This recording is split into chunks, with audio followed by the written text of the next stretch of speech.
सहारा। उस दिन मैंने खुद को बहुत कमजोर महसूस किया जब तंगदस्ती के बावजूद मेरे बेटे ने मुझसे अपने हफ्तावार जेब खर्च का तकाजा किया। पिछला हफ्ता बहुत खराब गुजरा था। कारखानों में गैस की बंदिश की वजह से काम बंद था। मेरा काम भी ठेके का था, यानी जितना काम कर लेता उतनी उजरत मिल जाती। कोई तनख्वाह या लगी बंदी आमदनी ना थी। अगर काम मुस्तकिल चल रहा हो तो खर्च के अलावा बचत भी हो जाती थी। मेरा छोटा बेटा 3 साल का था। जाहिर है वो इन मामलात को नहीं समझ सकता, मगर बड़ा बेटा उस्मान 4th जमात में पढ़ता था। वो दूसरे बच्चों के मुकाबले में ज़हीन और समझदार था। घर के हालात उसके सामने थे। उस दिन जब उसने मामूल के मुताबिक अपना हफ्तावार खर्च मांगा तो मुझे हैरत हुई, बल्कि दुख हुआ कि मेरा समझदार बेटा घर के खराब हालात को महसूस नहीं कर रहा।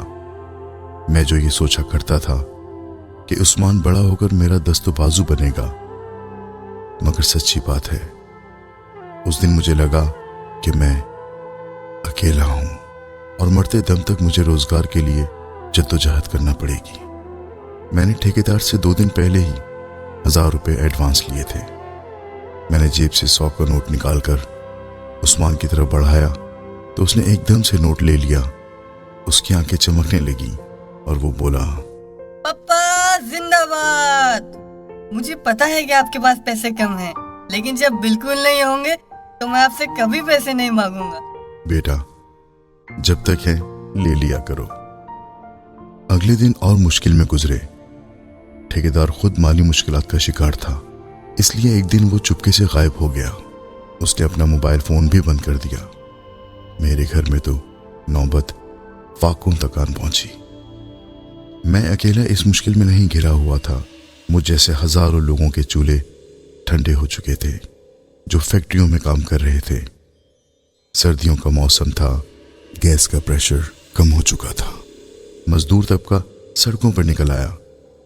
मैं भी इस एहतजाज का हिस्सा था। हम अपने हक के लिए मुजाहरे करने लगे।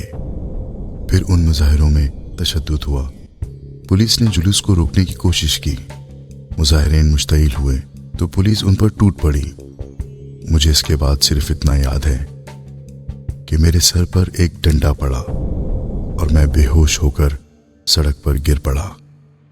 जब मुझे होश आया तो मैं अस्पताल में था। उन मुजाहिरों के नतीजे में एक मजदूर इत्तेहाद वजूद में आया था। वही लोग मेरा इलाज करवा रहे थे। मेरे सर का जख्म बहुत गहरा था। मुझे हफ्तों अस्पताल में रहना था।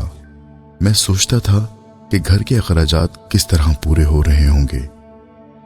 डॉक्टरों ने ज्यादा मुलाकातों और बातचीत पर पाबंदी लगा रखी थी और घर वालों को मना किया था कि मुझे परेशान ना करें। शायद इसीलिए मेरी बीवी अपनी परेशानियों का जिक्र मुझसे नहीं करती थी। जब 3 महीने बाद मुझे अस्पताल से फारिग किया गया तो मैं एक दोस्त के साथ घर आ गया। अपने बीवी बच्चों को मैं हैरान करना चाहता था। जब मैं घर में दाखिल हुआ तो मैंने देखा कि मेरी बीवी घर के सहन में सिलाई मशीन पर काम कर रही है। मुझे बहुत हैरत हुई। वो अक्सर कहा करती थी कि मुझे एक सिलाई मशीन दिलवा दें, मैं बच्चों के कपड़े सीकर कुछ पैसे कमा लूंगी। मगर मैं हमेशा मना कर देता था कि एक तो इतने पैसे नहीं होते थे कि मशीन खरीद सकें, और दूसरे ये कि मुझे ये बात पसंद ना थी। अब जबकि एक बात हो चुकी थी तो मुझे इतनी महसूस ना हुई। मगर ये हुआ कैसे, ये जानना जरूरी था। मेरी अचानक आमद और मुकम्मल सेहतयाबी मेरे घर वालों के लिए बहुत खुशी की खबर थी। बातें इतनी थी कि खत्म ही नहीं हो पा रही थी। एक दफा मैंने बीवी से पूछा भी कि सिलाई मशीन कब और कैसे ली, मगर वो टाल गई। रात को खाने के बाद मेरा बेटा उस्मान बेफिक्र नींद में सो रहा था। उसके चेहरे पर एक मुस्कुराहट सी थी। मैंने सवालिया अंदाज में बीवी की तरफ देखा और वो बोली, आप देख रहे हैं मेरे बच्चे को? हाँ, مجھے افسوس ہے کہ میں اپنی اولاد کی توقعات پوری نہ کر سکا۔ یہ اپنے ہفتے وار خرچے کے لیے تو تمہیں بہت تنگ کرتا ہوگا۔ نہیں، آپ کے زخمی ہو جانے کے بعد اس نے مجھے بالکل تنگ نہیں کیا، بلکہ یہ اپنی عمر سے بڑا اور سمجھدار نظر آنے لگا۔ آپ پوچھ رہے تھے نا کہ میں نے سلائی مشین کیسے لی؟ پیسے عثمان نے دیے تھے۔ عثمان نے؟ ہاں، آپ اسے جو جیب خرچ دیتے تھے وہ بالکل خرچ نہیں کرتا تھا۔ اس نے 2 سال تک 1 روپیہ خرچ نہیں کیا، یہاں تک کہ عیدی کے پیسے بھی جمع کرتا رہا۔ آخر ایک دن اس نے اپنی جمع پونجی میرے سامنے ڈھیر کر دی۔ تب مجھے پتہ چلا کہ ہمارا بچہ کتنا سمجھدار ہے۔ وہ گھر کے حالات سے باخبر تھا اور چپکے چپکے کسی برے وقت کے لیے پیسے جمع کر رہا تھا۔ میری بیوی تفصیل سے بتائی جا رہی تھی اور میں ایک عجیب سی کیفیت کا شکار تھا۔